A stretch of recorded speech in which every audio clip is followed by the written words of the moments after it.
माँ दुर्गा म्यूजिक आ गया, मिथिलांचल में छा गया। रिकॉर्डिंग बाय जय माँ दुर्गा म्यूजिक खजोली बाजार।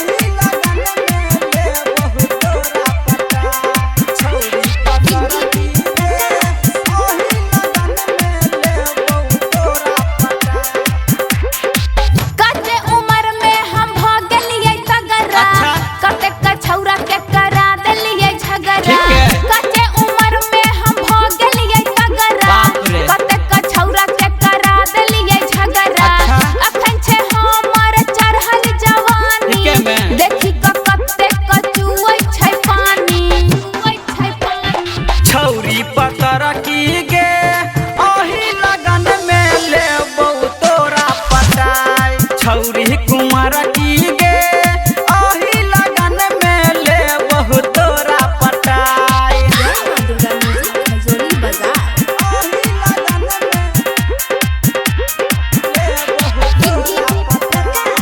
ओही लगन में ले बहु तोरा पटाई।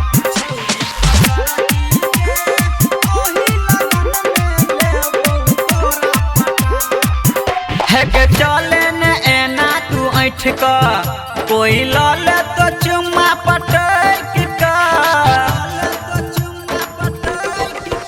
है के चले न एना तू ऐठ का कोई लाल तो चुम्मा पटक का अखन छो चढ़ल जवानी तू चल न छोरा सहज का।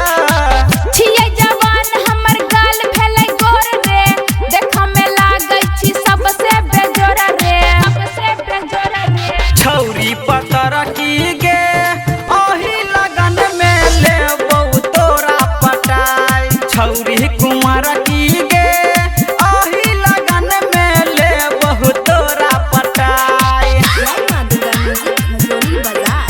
ओही लगन में ले बहु तोरा पटाई।